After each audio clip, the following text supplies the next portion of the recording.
जय भोलेनाथ। आज शिव पुराण कथा में आप सुनेंगे देवी पार्वती की कठिन तपस्या के बारे में।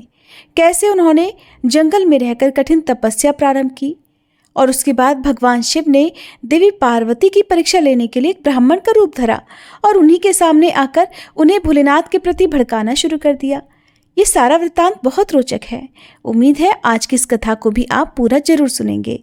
श्री ब्रह्मा जी कहते हैं, हे देवर्षि, तुम्हारे चले जाने पर प्रफुल्लचित हुई पार्वती ने महादेव जी को तपस्या से ही साध्य माना और तपस्या के लिए ही मन में निश्चय कर लिया। तब उन्होंने अपनी सखी जया और विजया के द्वारा अपने पिता हिमाचल और माता मैना से आज्ञा मांगी। पिता ने तो स्वीकार कर लिया, परंतु माता मैना ने स्नेहवश अनेक प्रकार से उन्हें समझाया और घर से दूर वन में जाकर तपस्या करने से अपनी पुत्री को रोका। मैना ने तपस्या करने के लिए वन में जाने से रोकते हुए मां अर्थात बाहर न जाओ ऐसा कहा, इसलिए उस समय शिवा का नाम उमा हो गया। हे मुने, शैलराज की प्यारी पत्नी मैना ने रोकने से शिवा को दुखी हुई जानकर अपना विचार बदल लिया और पार्वती को तपस्या करने के लिए जाने की आज्ञा दे दी।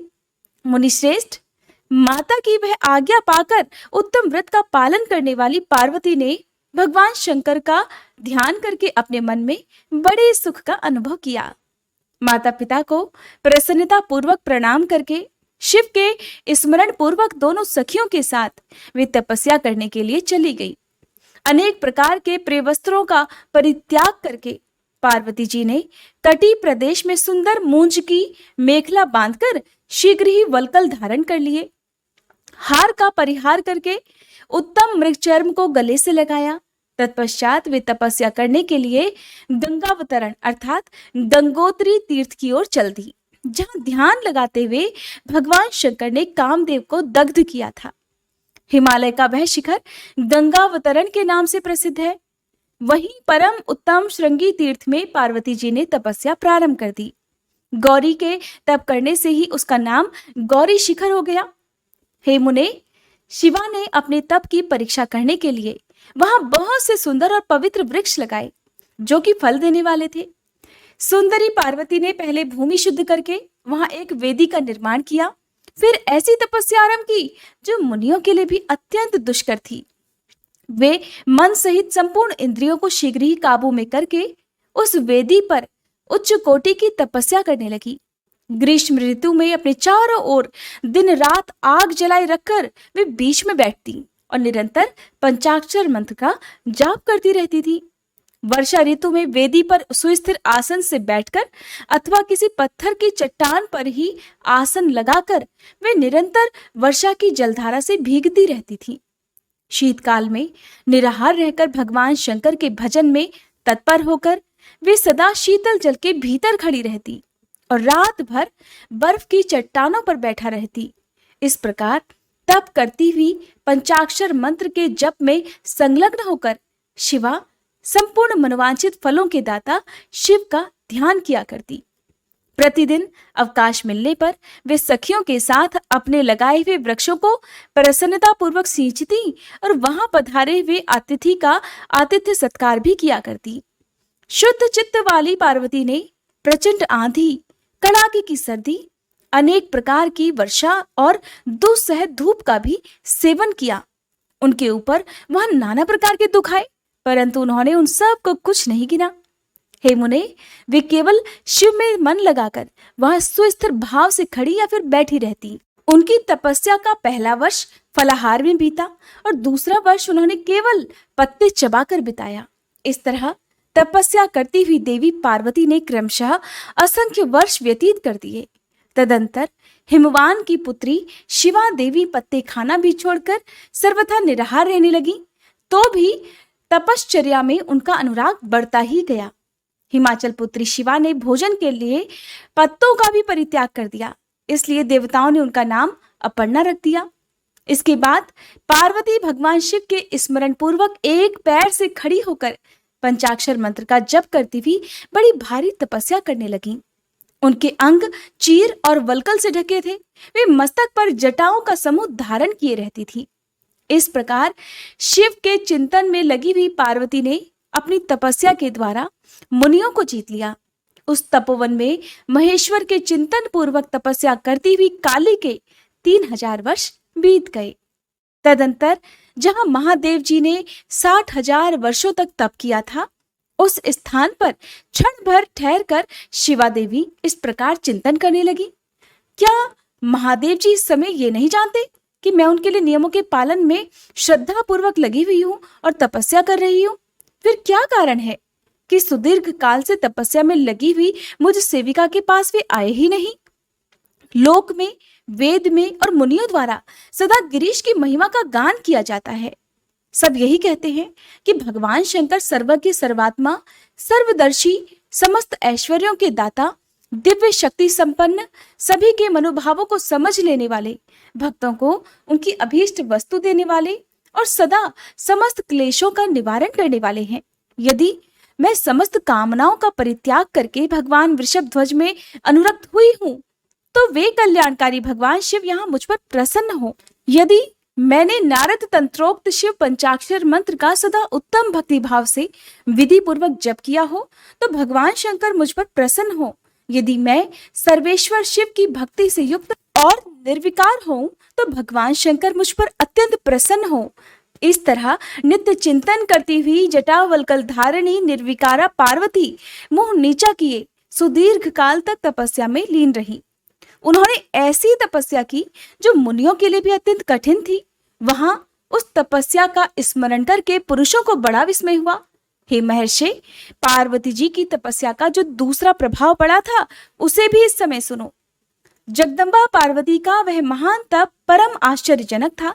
जो स्वभावतः एक दूसरे के विरोधी थे, ऐसे प्राणी भी उस आश्रम के पास जाकर उनकी तपस्या के प्रभाव से विरोध रहित हो जाते थे। सिंह और गौवे आदि सदा रागादि द्वेषों से संयुक्त रहने वाले पशु भी पार्वती जी के तप की महिमा से वहां परस्पर बाधा नहीं पहुंचाते थे। हे मुनि श्रेष्ठ, इनके अतिरिक्त जो स्वभावतः एक दूसरे के वैरी हैं, वे चूहे, बिल्ली आदि दूसरे जीव भी उस आश्रम पर कभी रोष आदि विकारों से युक्त ही नहीं होते थे। वहां के सभी वृक्षों में सदा फल लगे रहते थे। भांति भांति के तृण और विचित्र पुष्प उस वन की शोभा बढ़ाते थे। वहां का सारा वन प्रांत कैलाश के समान हो गया था। पार्वती के तप की सिद्धि का साकार रूप बन गया था। श्री ब्रह्मा जी कहते हैं, हे मुनीश्वर, शिव जी की प्राप्ति के लिए इस प्रकार तपस्या करती हुई पार्वती जी के बहुत वर्ष बीत गए, तो भी भगवान शंकर प्रकट नहीं हुए। तब हिमाचल, मैना, मेरु और मंदराचल आदि ने आकर पार्वती जी को समझाया और शिव जी की प्राप्ति को अत्यंत दुष्कर बताते हुए उनसे अनुरोध किया कि तुम तपस्या छोड़कर घर को चलो। तब उन सब की बात सुनकर पार्वती जी ने कहा, पिताजी, माताजी तथा मेरे सभी बांधव, मैंने पहले जो बात कही थी उसे अब आप लोगों ने भुला दिया है।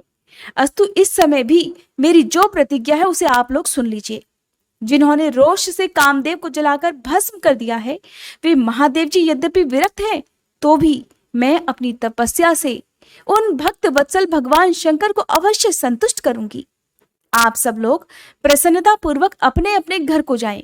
महादेव जी संतुष्ट होंगे ही, इसमें अन्यथा विचार की आवश्यकता नहीं है। जिन्होंने कामदेव को जलाया है, जिन्होंने इस पर्वत के वन को भी जलाकर भस्म कर दिया है, उन भगवान शंकर को मैं केवल तपस्या से यही बुलाऊंगी। हे महाभागगण, आप ये जान लें कि महान तपोबल से ही भगवान सदाशिव की सेवा सुलभ हो सकती है। ये मैं आप लोगों से सत्य, एकदम सत्य कहती हूँ।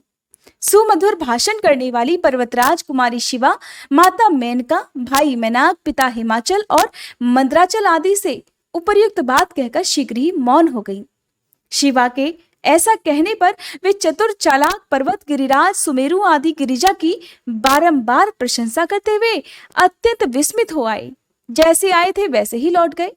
उन सब के चले जाने पर सखियों से घिरी हुई पार्वती जी मन में यथार्थ निश्चय करके पहले से भी अधिक उग्र तपस्या करने लगी।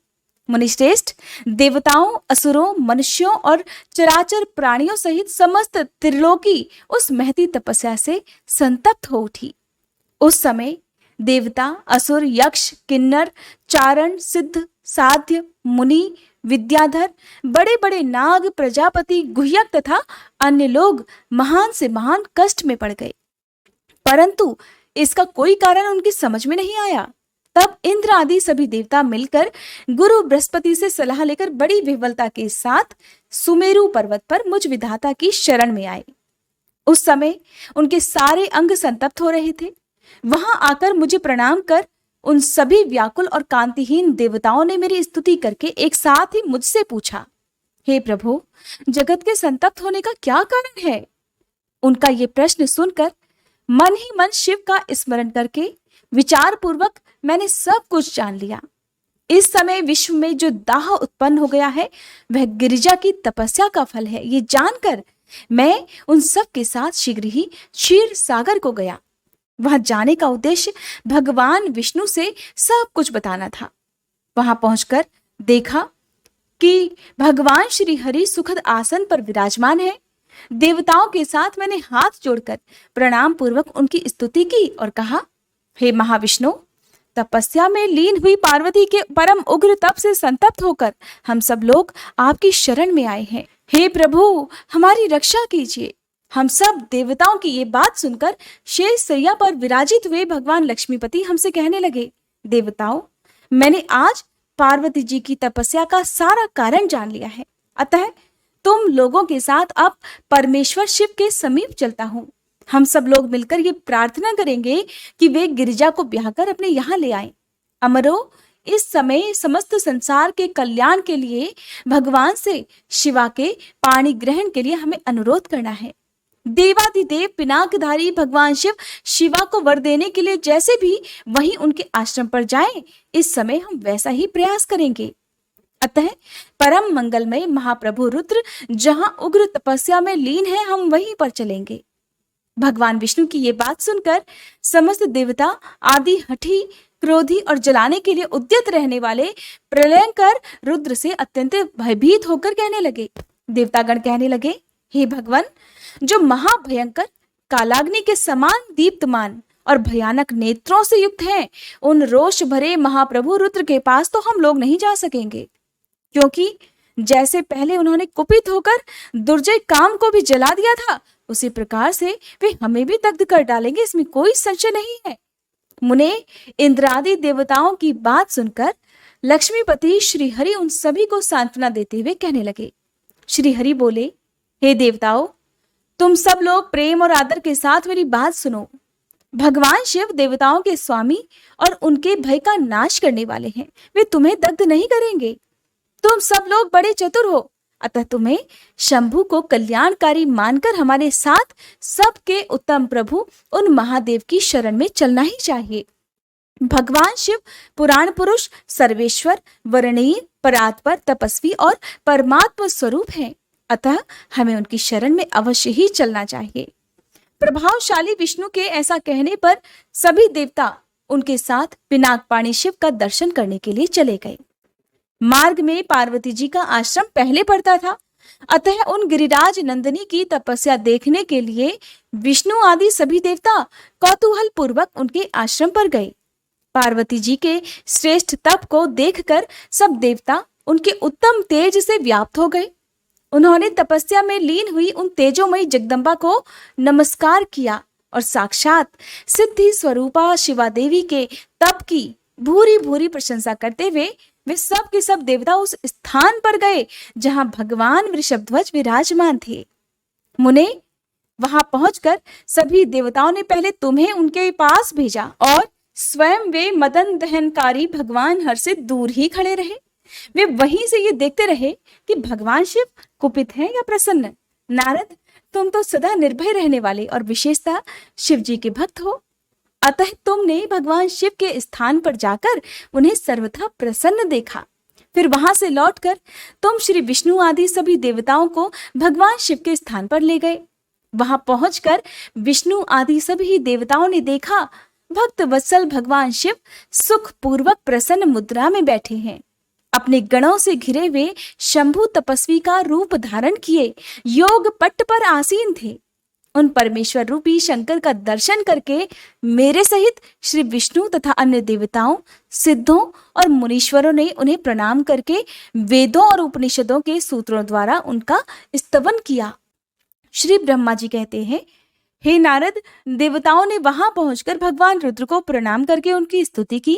तब नंदिकेश्वर ने भगवान शिव से उनकी दीन बंधुता और भक्त वत्सलता की प्रशंसा करते हुए कहा, हे प्रभु, देवता और मुनि संकट में पड़कर आपकी शरण में आए हैं। सर्वेश्वर, आप इनका उद्धार करें। दयालु नंदी के इस प्रकार सूचित करने पर भगवान शंभु धीरे धीरे आंखें खोलकर ध्यान से उपरत हुए। समाधि से विरत होकर परम ज्ञानी परमात्मा और ईश्वर शंभु ने समस्त देवताओं से इस प्रकार कहा, श्री विष्णु और ब्रह्मादि देवेश्वरों, तुम सब लोग मेरे समीप कैसे आए? तुम अपने आने का जो भी कारण हो वह शीघ्र बताओ। भगवान शंकर का ये वचन सुनकर सभी देवतागण प्रसन्न हो कारण बताने के लिए भगवान विष्णु के मुंह की ओर देखने लगे। तब शिव जी के महान भक्त और देवताओं के हितकारी श्री विष्णु मेरे बताए हुए देवताओं के महत्तर कार्य को सूचित करने लगे। उन्होंने कहा, हे शंभो, तारकासुर ने देवताओं को अत्यंत अद्भुत और महान कष्ट प्रदान किया है। यही बताने के लिए हम सब देवतागण यहाँ पर आए हैं। हे भगवान, आपके औरस पुत्र से ही तारक दैत्य मारा जा सकेगा और किसी प्रकार से नहीं। मेरा ये कथन सर्वथा सत्य है। महादेव, इस प्रकार विचार करके आप कृपा कीजिए। आपको नमस्कार है। हे स्वामिन, तारकासुर के द्वारा उपस्थित किए गए इस कष्ट से आप देवताओं का उद्धार कीजिए।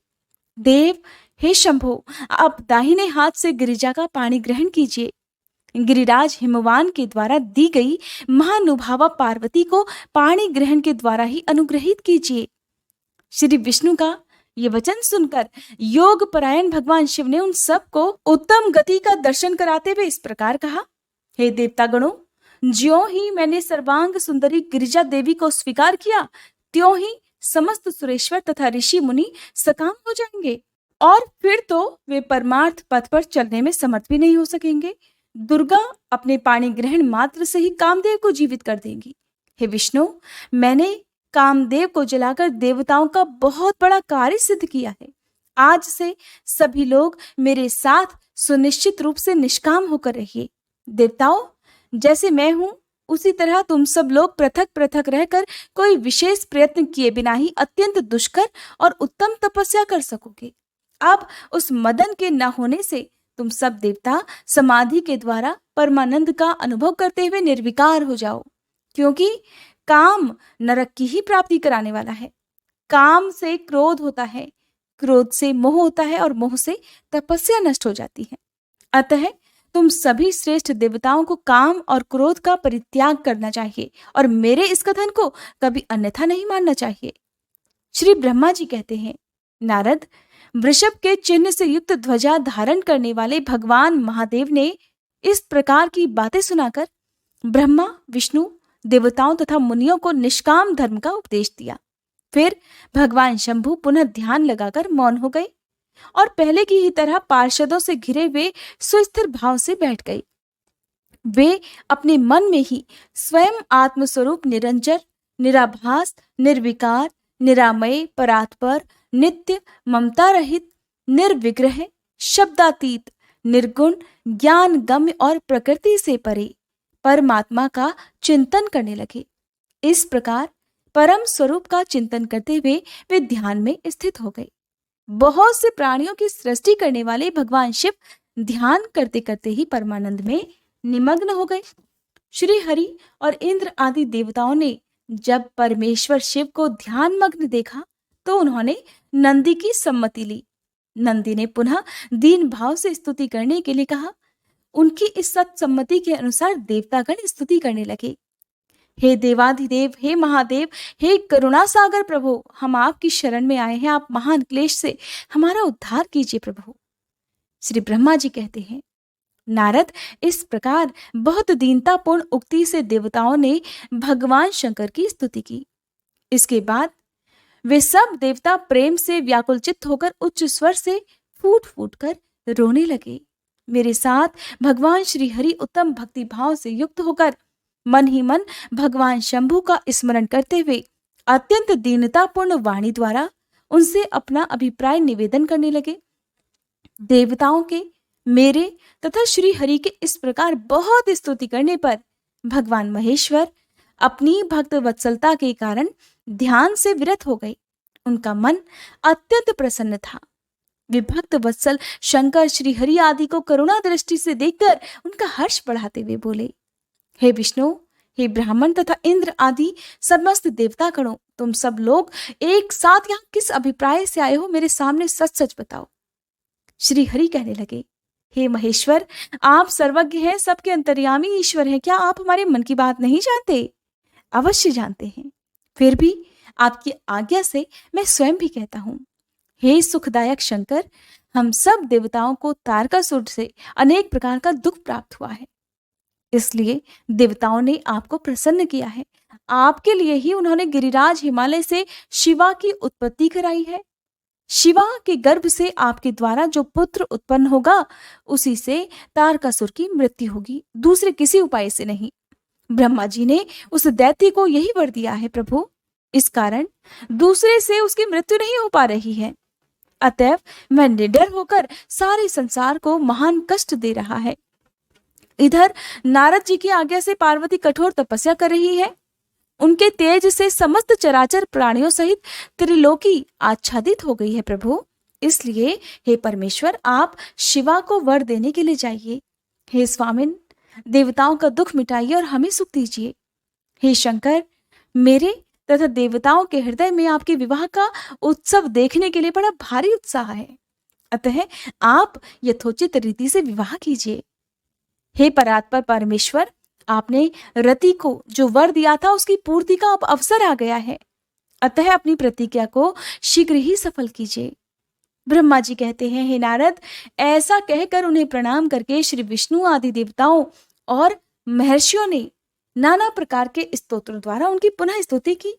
फिर वे सब के सब उनके सामने खड़े हो गए। भक्तों के अधीन रहने वाले भगवान शंकर भी, जो वेद मर्यादा के रक्षक हैं, देवताओं की बात सुनकर हंसकर बोले, हे हरे, हे विधे और हे देवताओं, तुम सब लोग आदरपूर्वक सुनो। मैं यथोचित विशेषतः विवेकपूर्ण बात कह रहा हूं। विवाह करना मनुष्यों के लिए उचित कार्य नहीं है, क्योंकि विवाह दृढ़ता पूर्वक बांध रखने वाली एक बहुत बड़ी बेड़ी है। जगत में बहुत से कुसंग हैं, परंतु स्त्री का संग उन सब से बढ़कर कुसंग है। मनुष्य सारे बंधनों से मुक्ति पा सकता है, परंतु स्त्री प्रसंग रूपी बंधन से वह मुक्ति नहीं पाता। लोहे और काठ की बनी हुई बेड़ियों में दृढ़ता पूर्वक बांधा हुआ पुरुष भी एक दिन उस कैद से छुटकारा पा जाता है, परंतु स्त्री पुत्र आदि के बंधन में बंधा हुआ मनुष्य कभी छूट नहीं पाता। महान बंधन में डालने वाले विषय सदा बढ़ते ही जाते हैं। जिसका मन विषयों के वशीभूत हो गया है, उसके लिए मोक्ष स्वप्न में भी दुर्लभ है। विद्वान पुरुष यदि सुख चाहता है तो वह विषयों को विधिपूर्वक त्याग दे। विषयों को विष के समान बताया गया है, जिनके द्वारा मनुष्य मारा जाता है। विषयी के साथ वार्ता करने मात्र से मनुष्य क्षण भर में पापी हो जाता है। आचार्यों ने तो विषय को मिश्री मिलाई हुई वारुणी अर्थात मदिरा कहा है।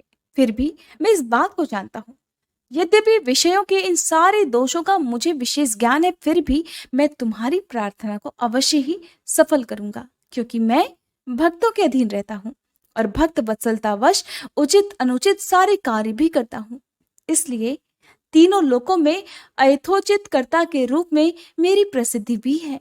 भक्तों के लिए मैंने अनेक बार बहुत से प्रयत्न करके कष्ट भी सहन किए हैं। गृहपति होकर विश्वानर मुनि का दुख दूर किया है। हरे, हे विधे, अब अधिक और कहने की क्या आवश्यकता।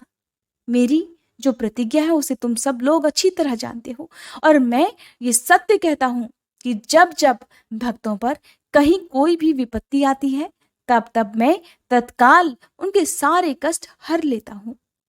तारकासुर से तुम सब लोगों को जो दुख प्राप्त हुआ है उसे मैं जानता हूं और उसका हरण मैं करूंगा। ये भी मैं सत्य सत्य बता रहा हूं। यद्यपि मेरे मन में विवाह करने की कोई रुचि नहीं है, फिर भी पुत्रोत्पादन के लिए गिरिजा के साथ मैं विवाह भी करूंगा। तुम सब देवतागण अब निर्भय होकर अपने अपने घर जाओ। मैं तुम्हारा कार्य अवश्य सिद्ध करूंगा। इस विषय में अब और कोई विचार नहीं होना चाहिए। श्री ब्रह्मा जी कहते हैं, हे नारद, ऐसा कहकर भगवान शंकर मौन होकर समाधि में स्थित हो गए और विष्णु आदि सभी देवतागण अपने अपने धाम को चले गए। श्री ब्रह्मा जी कहते हैं, देवताओं के अपने आश्रम में चले जाने पर पार्वती जी के तप की परीक्षा के लिए भगवान शंकर समाधिस्थ हो गए, अर्थात समाधि में लीन हो गए। वे स्वयं अपने आप में अपने ही परात पर स्वस्थ, माया रहित तथा उपद्रव शून्य स्वरूप का चिंतन करने लगे। उस ध्येय वस्तु के रूप में साक्षात भगवान महेश्वर ही विराजमान है। उनकी गति का किसी को ज्ञान नहीं होता। वे भगवान वृषभध्वज ही सभी के सृष्टा परमेश्वर हैं। हे तात, उन दिनों पार्वती देवी बड़ी भारी तपस्या कर रही थी। उस तपस्या से रुद्रदेव भी बड़े विस्मय में पड़ गए।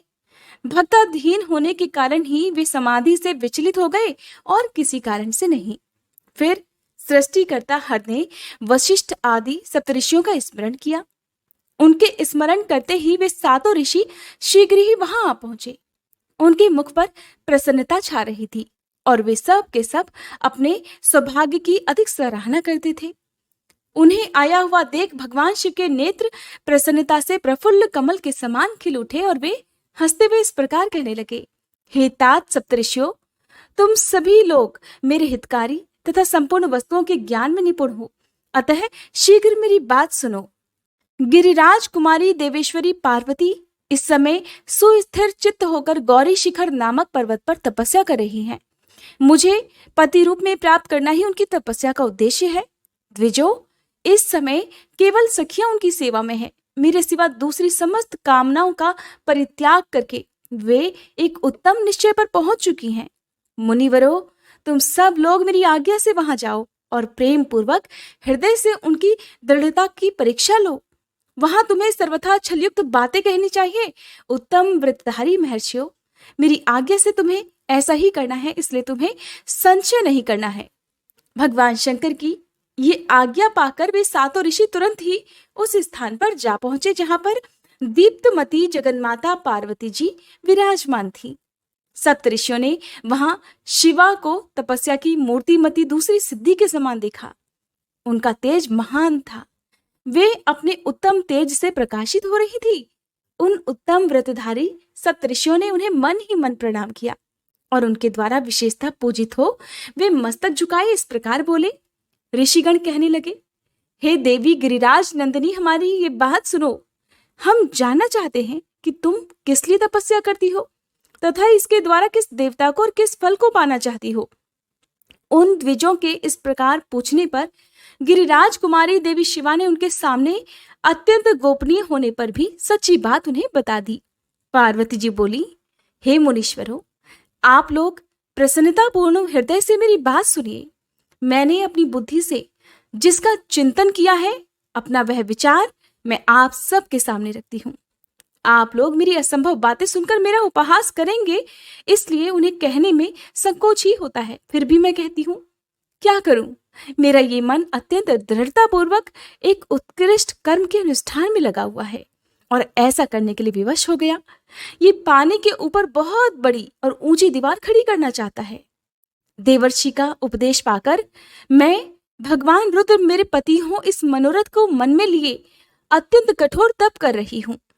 हे मुनिवरों, मेरा मन रूपी पक्षी बिना पंख के ही हठपूर्वक आकाश में उड़ रहा है। मेरे स्वामी करुणा निधान भगवान शंकर ही उसके इस आशा की पूर्ति कर सकते हैं। पार्वती जी के यह वचन सुनकर वे मुनि हंस पड़े और गिरिजा का सम्मान करते हुए प्रसन्नता पूर्वक छलयुक्त मिथ्या वचन कहते हुए कहने लगे, गिरिराज नंदिनी, देवर्षि नारद तो व्यर्थ ही अपने आप को पंडित मानते हैं। देवी, तुम नहीं जानती, उनके मन में हर समय क्रूरता भरी रहती है। आप समझदार होकर भी क्या उनके चरित्र के बारे में नहीं जानती? नारद छल कपट की बातें करते हैं और दूसरों के चित्त को मोह में डालकर मत डालते हैं। उनकी बातें सुनने से सर्वथा हानि ही होती है। ब्रह्मपुत्र दक्ष के पुत्रों को नारद ने जो छलपूर्ण उपदेश दिया था, उसका फल ये हुआ कि वे सब के सब अपने पिता के घर लौटकर नहीं आ पाए। यही हाल उन्होंने दक्ष के दूसरे पुत्रों का भी किया। वे भी उनके चक्कर में आकर भिखारी बन गए। विद्याधर चित्रकेतु को तो उन्होंने ऐसा उपदेश दिया कि उसका तो घर ही उजड़ गया। और देखो, प्रहलाद को अपना चेला बनाकर इन्होंने हिरण्यकशिपु से बड़े बड़े दुख दिलवाए। ये सदा दूसरों की बुद्धि में भ्रम और भेद पैदा किया करते हैं। नारद मुनि कानों को पसंद आने वाली अपनी विद्या जिसको सुना देते हैं देवी, वही अपना घर छोड़कर तत्काल भीख मांगने लगता है। उनका मन तो मलिन है, केवल शरीर ही सदा उज्जवल दिखाई देता है। हम उन्हें विशेष रूप से जानते हैं क्योंकि उनके साथ रहते हैं। उनका उपदेश पाकर बड़े बड़े विद्वानों द्वारा सम्मानित होने वाली तुम भी व्यर्थ ही भुलावे में आ गई और मूर्ख बनकर दुष्कर तपस्या करने लगी हो देवी। हे बाले, तुम जिनके लिए ये भारी तपस्या करती हो वे रुद्र सदा उदासीन, निर्विकार तथा काम के शत्रु हैं, और इसमें कोई संशय नहीं। वे अमांगलिक वस्तुओं से युक्त शरीर धारण करते हैं, लज्जा को तिलांजलि दे चुके हैं, उनका न कहीं घर है न द्वार। वे किस कुल में उत्पन्न हुए हैं इसका भी किसी को कोई पता नहीं। कुत्सित वेश धारण किए भूतों तथा प्रेत आदि के साथ रहते हैं और नंग धड़ंग होकर शूल धारण किए रहते हैं। धूर्त नारद ने अपनी माया से तुम्हारे सारे विज्ञान को नष्ट कर दिया है। देवी, युक्ति से तुम्हें मोह लिया और तुमसे तप करवाया। हे देवेश्वरी, हे गिरिराज नंदनी, तुम ही विचार करो कि ऐसे वर को पाकर भला तुम्हें क्या सुख मिलेगा। और पहले रुद्र ने बुद्धि से खूब सोच विचार कर साध्वी सती से विवाह किया, परंतु वे ऐसे मूढ़ हैं, कुछ दिन भी उनके साथ निभा नहीं सके। उस बेचारी को वैसे ही तोष देकर उन्होंने उसका त्याग कर दिया और स्वयं स्वतंत्र होकर अपने निष्कल और शोक रहित स्वरूप का ध्यान करते हुए उसी में सुख पूर्वक रम गए। देवी, जो सदा अकेले रहने वाले, शांत, संग रहित और अद्वितीय है, उनके साथ किसी स्त्री का निर्वाह भला कैसे होगा। आज भी कुछ नहीं बिगड़ा है, तुम हमारी आज्ञा मानकर घर लौट जाओ और इस दुर्बुद्धि को त्याग दो। महाभागे, इससे तुम्हारा भला होगा। तुम्हारे योग्य वर है भगवान विष्णु, जो समस्त सद्गुणों से युक्त हैं। वे वैकुंठ में रहते हैं, लक्ष्मी जी के स्वामी हैं और नाना प्रकार की क्रीड़ाएं करने में कुशल भी हैं। उनके साथ हम तुम्हारा विवाह करा देंगे और वह विवाह तुम्हारे लिए समस्त सुखों को देने वाला होगा। पार्वती, तुम्हारा जो रुद्र के साथ विवाह करने का हठ है, ऐसे हठ को छोड़ दो और सुखी हो जाओ। श्री ब्रह्मा जी कहते हैं, नारद, उनकी ऐसी बात सुनकर जगदम्बिका पार्वती हंस पड़ी और पुनः उन ज्ञान विशारद मुनियों से बोली, मुनीश्वरों, आपने अपनी समझ से बिल्कुल ठीक कहा है, परंतु हे मुनीश्वरों, मेरा हठ भी छूटने वाला नहीं है। मेरा शरीर पर्वत से उत्पन्न होने के कारण मुझ में हमेशा स्वाभाविक कठोरता विद्यमान है। अपनी बुद्धि से ऐसा विचार कर आप लोग मुझे तपस्या करने से रोकने का कष्ट मत कीजिए। देवर्षि का उपदेश वाक्य मेरे लिए परम हितकारक है, इसलिए मैं उसे कभी नहीं छोड़ूंगी। वेद वेत्ता भी ये मानते हैं कि गुरुजनों का वचन सदा हितकारक होता है। गुरुओं का वचन सत्य होता है। ऐसा जिनका दृढ़ विचार है, उन्हें इस लोक और परलोक में परम सुख की प्राप्ति होती है और दुख कभी नहीं होता। गुरुओं का वचन सत्य होता है। ये विचार जिनके हृदय में नहीं है, उन्हें इस लोक और परलोक में भी दुख ही प्राप्त होता है, सुख कभी मिल ही नहीं सकता। अतः हे द्विजो, गुरुओं के वचन का कभी किसी तरह भी त्याग नहीं करना चाहिए। अब मेरा घर बसे या उजड़ जाए, मुझे तो ये हठ ही सदा सुख देने वाला है। मुनिवरों, आपने जो भी बातें कही हैं, मैं उनका आपके कहे हुए तात्पर्य से भिन्न अर्थ समझती हूँ और उनका यहाँ संक्षेप से विवेचन प्रस्तुत करती हूँ। आपने ये ठीक कहा कि भगवान विष्णु सद्गुणों के धाम और लीला विहारी हैं। साथ ही आपने सदाशिव को निर्गुण भी कहा है। इसमें जो कारण है वो बताया जाता है। भगवान शिव साक्षात परब्रह्म है, इसलिए निर्विकार हैं। वे केवल भक्तों के लिए शरीर धारण करते हैं, फिर भी लौकिकी प्रभुता को दिखाना नहीं चाहते। अतः परम हंसों की जो प्रगति है उसी को वे धारण करते हैं, क्योंकि वे भगवान शंभु परमानंदमय हैं, इसलिए अवधूत रूप से रहते हैं। माया लिप्त जीवों को ही भूषण आदि की रुचि होती है, ब्रह्म को कभी नहीं। वे प्रभु गुणातीत, अजन्मा, माया रहित, अलक्ष्य गति और विराट हैं। हे द्विजो, भगवान शंभु किसी विशेष धर्म या जाति आदि के कारण किसी पर अनुग्रह नहीं करते। मैं गुरु की कृपा से ही शिव जी को यथार्थ रूप से जानती हूँ। महर्षियों, यदि शिव मेरे साथ विवाह नहीं करेंगे तो मैं सदा कुंवारी ही रह जाऊंगी, परंतु दूसरे के साथ विवाह कदापि नहीं करूंगी, और ये मैं एकदम सत्य कहती हूँ, सत्य कहती हूँ। यदि सूर्य पश्चिम दिशा में उगने लगे, मेरु पर्वत अपने स्थान से विचलित हो जाए, अग्नि शीतलता को अपना ले और कमल पर्वत शिखर की शिला के ऊपर खिलने लगे, तो भी मेरा ये हट कभी नहीं छूट सकता। ये मैं एकदम सत्य कहती हूँ, एकदम सत्य कहती हूँ। श्री ब्रह्मा जी कहते हैं, हे नारद, ऐसा कह उन मुनियों को प्रणाम करके गिरिराज कुमारी पार्वती निर्विकार चित्त से शिव जी का स्मरण करती हुई मौन हो गई। इस प्रकार गिरिजा के उस उत्तम निश्चय को जानकर वे सप्तऋषि भी उनकी जय जयकार करने लगे और उन्होंने पार्वती जी को उत्तम आशीर्वाद दिया। हे मुने, गिरिजा देवी की परीक्षा करने वाले वे सातों ऋषि उनको प्रणाम करके प्रसन्नचित होकर शीघ्र ही भगवान शिव के स्थान को चले गए। वहां पहुंचकर शिव जी को मस्तक नवाकर उनसे सारा वृतांत निवेदन करके उनकी आज्ञा लेकर वे पुनः सादर स्वर्गलोक को चले गए। श्री ब्रह्मा जी कहते हैं, हे नारद, उन सप्तऋषियों के अपने लोक में चले जाने पर सुंदर लीला करने वाले साक्षात भगवान शंकर ने देवी के तप की परीक्षा लेने का विचार किया। वैसे तो मन ही मन वे पार्वती जी से बहुत संतुष्ट थे। परीक्षा के ही बहाने पार्वती जी को देखने के लिए जटाधारी तपस्वी का रूप धारण करके भगवान शंभु उनके वन में चले गए। अपने तेज से प्रकाशमान अत्यंत बूढ़े ब्राह्मण का रूप धारण करके प्रसन्नचित होकर वे दंड और छत्र लिए वहां से प्रस्थित हुए। आश्रम में पहुंचकर उन्होंने देखा कि देवी शिवा सखियों से घिरी हुई वेदी पर बैठी हुई है और चंद्रमा की विशुद्ध कला सी प्रतीत हो रही है। ब्रह्मचारी का स्वरूप धारण किए भक्तवत्सल शंभु देवी पार्वती को देखकर प्रीति पूर्वक उनके पास गए। उन अद्भुत तेजस्वी ब्राह्मण देवता को अपने आश्रम पर आया देख उस समय देवी शिवा ने समस्त पूजन सामग्रियों द्वारा उनकी पूजा की। जब उनका भली भांति सत्कार हो गया, सामग्रियों द्वारा उनकी पूजा संपन्न कर ली गई, तब पार्वती जी ने बड़ी प्रसन्नता और प्रेम के साथ उन ब्राह्मण देव से आदर पूर्वक कुशल समाचार पूछा। पार्वती जी कहने लगी, ब्रह्मचारी का स्वरूप धारण करके आए हुए आप कौन हैं और कहां से पधारे हैं? वेद वेताओं में श्रेष्ठ हे विप्रवर, आप अपने तेज से इस वन को प्रकाशित कर रहे हैं। मैंने जो कुछ पूछा है कृपया उसे बतलाइए। तब ब्राह्मण कहने लगे, देवी, मैं अपनी इच्छा अनुसार विचरने वाला वृद्ध ब्राह्मण हूँ। पवित्र बुद्धि, तपस्वी, दूसरों को सुख देने वाला और परोपकारी हूँ, इसमें कोई संशय नहीं। तुम कौन हो, किसकी पुत्री हो और इस निर्जन वन में किसके लिए ऐसी तपस्या कर रही हो जो पंजे के बल पर खड़े होकर तप करने वाले मुनियों के लिए भी अत्यंत दुर्लभ है? तुम न बालिका हो न वृद्धा ही हो, सुंदरी तरुणी जान पड़ती हो।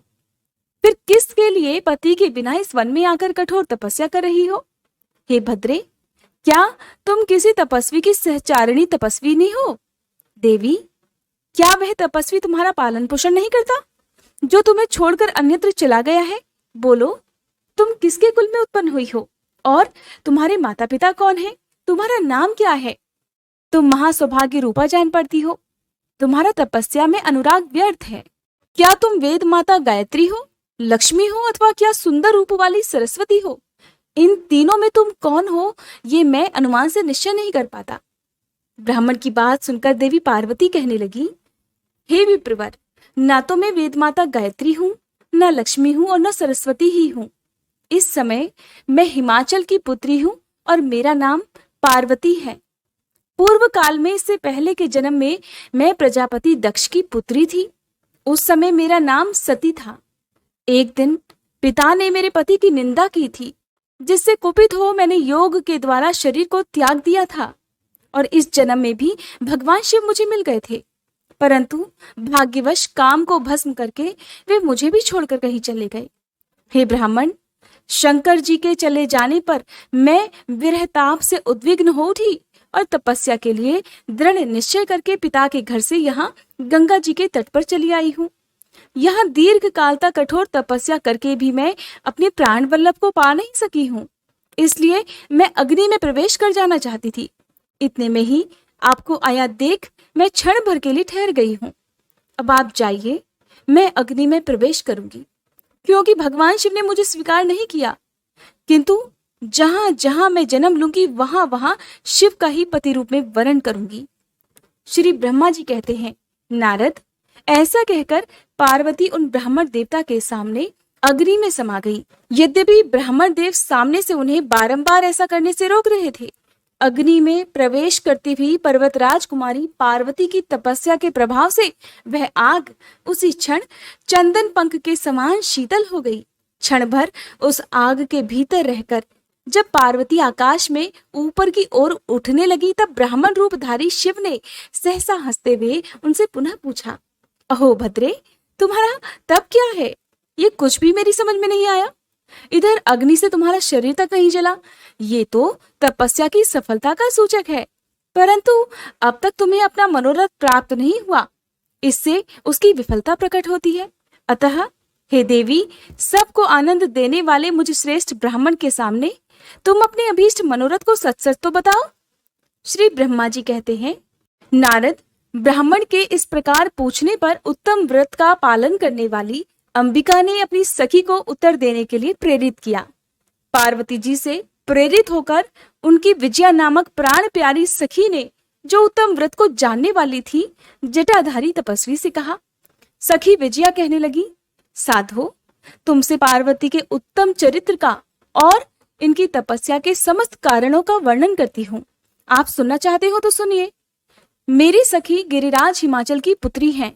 ये पार्वती और काली नाम से विख्यात है और ये माता मेनका की कन्या है।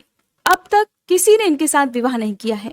ये भगवान शिव के सिवा दूसरे किसी को चाहती भी नहीं। उन्हीं के लिए तो 3000 वर्षों से तपस्या कर रही है। भगवान शिव की प्राप्ति के लिए ही मेरी इन सखी ने ऐसा तप प्रारंभ किया है। हे विप्रवर, इसमें जो कारण है उसे बताती हूँ, सुनिए। ये पर्वत राजकुमारी ब्रह्मा, विष्णु तथा इंद्र आदि देवताओं को भी छोड़कर केवल पिनाक पाणी भगवान शंकर को ही पति रूप में प्राप्त करना चाहती है और नारद जी के आदेश से ये कठोर तपस्या कर रही है। हे द्विश्रेष्ठ, आपने जो कुछ पूछा था उसके अनुसार मैंने प्रसन्नता पूर्वक अपनी सखी का मनोरथ बता दिया। अब आप और क्या सुनना चाहते हैं? श्री ब्रह्मा जी कहने लगे, हे नारद, विजया का ये यथार्थ वचन सुनकर जटाधारी तपस्वी रुद्र हंसते हुए बोले, सखी ने ये जो कुछ भी कहा है उसमें तो मुझे परिहास का अनुमान होता है। यदि ये सब ठीक हो तो पार्वती देवी अपने मुंह से कहे।